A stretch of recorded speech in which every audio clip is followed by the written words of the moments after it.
Hi மக்களே, நாங்கள் இப்போ எங்கே வந்திருக்கிறோம்னா முழங்காவில் என்ற இடத்துக்கு வந்திருக்கிறோம். சும்மா அப்படியே சுற்றி பார்ப்போம்ட்டு வந்து நாங்கள் கிட்டத்தட்ட யானைகள் இருக்குமென்னு சொல்கிறாங்க இந்த காட்டுக்குள்ளே. பாருங்க மக்களே எப்படி இருக்குண்டு.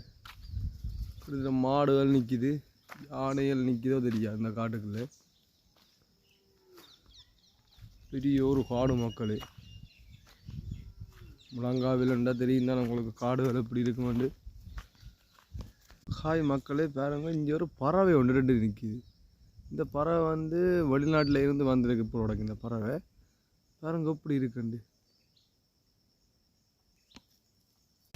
ஹாய் மக்களே, நாங்கள் பாருங்க எப்படி இருக்கு. நாங்கள் வந்து சுற்றி பார்த்தோன்னு தெரியும் அப்படியே. ஓகே மக்களே, பிடிச்சிருந்தால் லைக் பண்ணுங்கள், ஷேர் பண்ணுங்கள்.